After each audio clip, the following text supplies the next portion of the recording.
There is a lot happening in the cryptocurrency sector right now, and the SEC recently filed a brand new complaint that may target Bitcoin. In this video, we'll discuss both that and a large event that will happen tomorrow and have a significant impact on the entire cryptocurrency market. I also want to discuss a matter that the SEC is now involved in.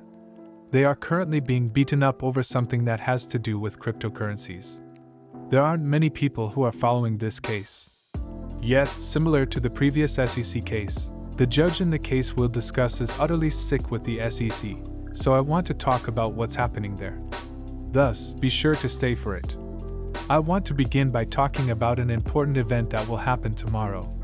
And that concludes the initial round of oral hearings in the case of Grayscale v. SEC. This relates to the SEC's refusal to allow Grayscale to convert their GBTC product into a spot ETF. The SEC essentially has no justification for rejecting it other than to delay cryptocurrency, yet the first oral hearing for that will take place tomorrow. What will be fascinating is that after this event is complete, John Deaton will actually join a Twitter space with a very well-known Twitter user. He has, I don't know, 1 million fans or something. They'll be discussing this case as well. And I believe both of these events will be incredibly fascinating. Right now, I have no idea how this trial will proceed, especially on the first day. Both sides will likely just present their opening statements, in my opinion. Yet, it will be interesting to hear the SEC's justifications for rejecting this product.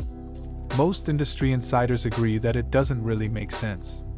The SEC has previously approved the sale of future ETFs that were based on Bitcoin. But, at the end of the day, both futures and spot ETFs track the price of Bitcoin. In light of this, why does the SEC steal one product while allowing the other one through the door? Yes, I believe that is a statement that we have all heard before.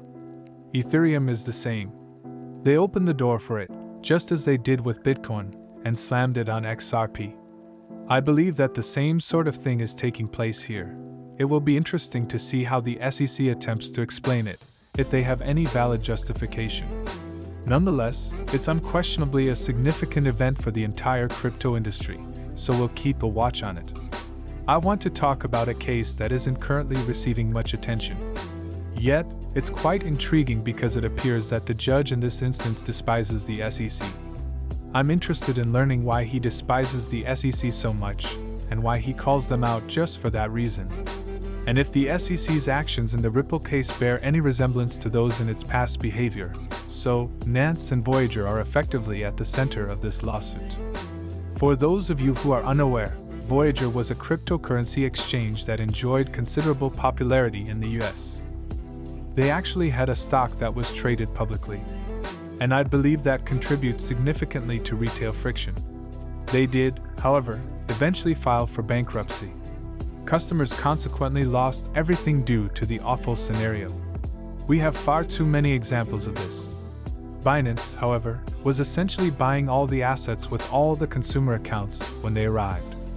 And because Voyager is currently going through bankruptcy court, they would be able to make a lot of individuals whole again by doing this.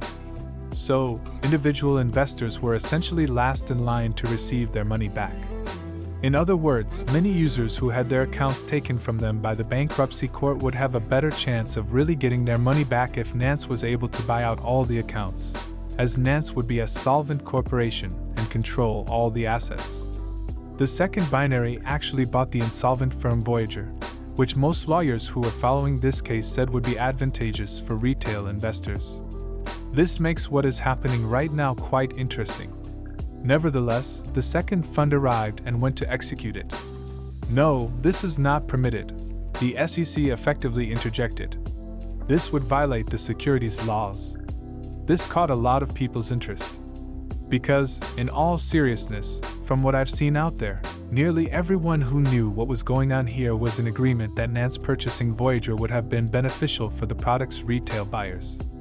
Ultimately, it was their greatest opportunity to really withdraw their funds from Voyager. Nevertheless, the SEC intervened to stop the deal as soon as Nance suggested it. Now, the judge instantly reacted with harsh judgment.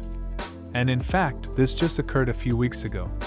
Yet, the reporting on it was so hazy that it was difficult to discern if the judge was simply saying, "Oh, this is a weird move," and planning to let him go through with it, or if the judge was truly prepared to take a position. We really had a second round of the trial today. And gentlemen, this judge is fed up with the SEC.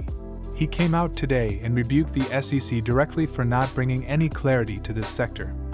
How is it believed that people can read your mind? The SEC's refusal to provide the industry with clarity is understood by this judge. But the SEC keeps bringing up various cryptocurrency-related issues and telling people to just listen to us. So the judge is saying, it truly doesn't matter. Cryptocurrencies are not new, the laws are clear on this. We've been in this situation before, pay attention to us, we'll handle it. The judge is not at all persuaded. And he is certain that the SEC is attempting to take advantage of individual investors in this case. According to John Deaton, and a tweet by him, the SEC is using the same old strategies it used in the Ripple SEC case when it comes to cryptocurrency. They contended in the SEC case that human communication was personal opinion rather than advice. When the judge mandated that the emails be made public, they changed their minds and said it was corporate directives. There are no legal stances taken by the SEC. Nonetheless, they proceed in these circumstances as they do. They appear to be aware of what is happening. They simply hope the judge will believe their garbage. In the case of Voyager, they don't even understand what security is.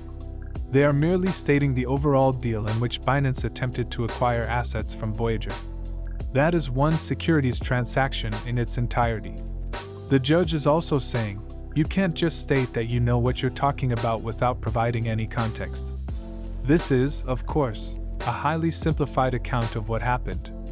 The crucial point to keep in mind is that every lawyer who is paying attention to this situation says it is utterly ludicrous. And the SEC is deceiving small-time investors in this way. The SEC is attempting to block the transaction and obtain a finding that will benefit their agency rather than the people who are harmed, rather than simply letting Binance Voyager aid out these retail customers who are being taken advantage of.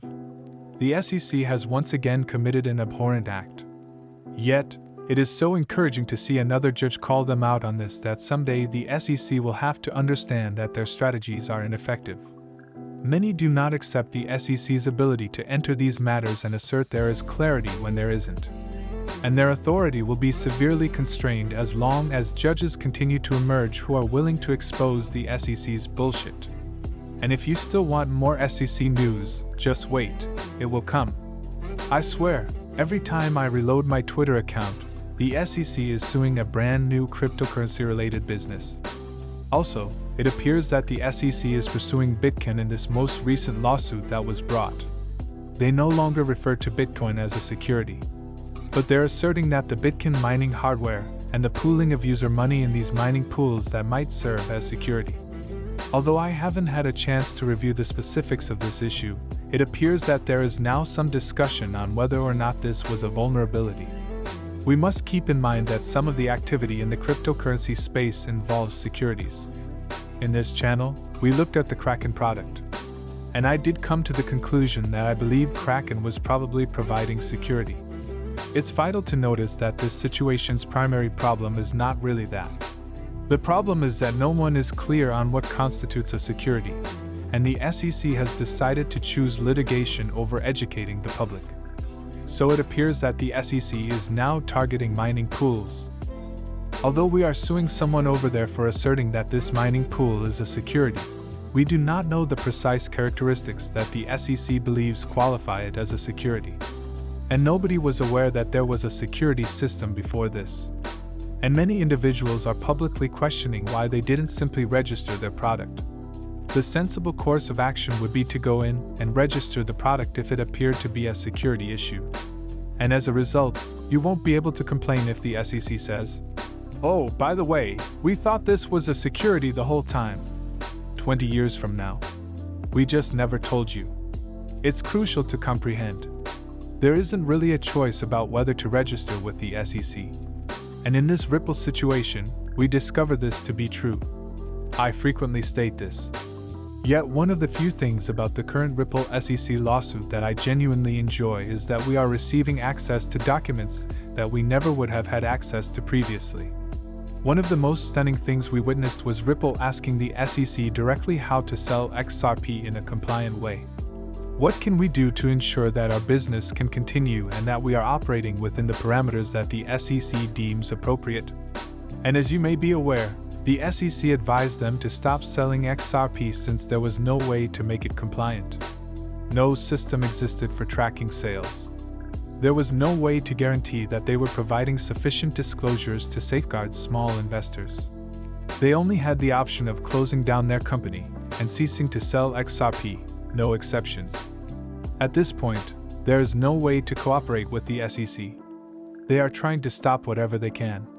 They are trying to steal the applause. And for that reason, these cases are egregiously wrong. It is impossible to comply. Those who are good at breaking would have registered even if there was a security measure, but they were unable to do so because it was never an option. The SEC won't permit them to go register, therefore they can't.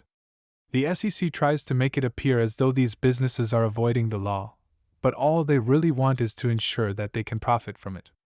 I do, however, hope you all appreciated this update. Please remember to like and subscribe if you did. For the time being, it truly means a lot.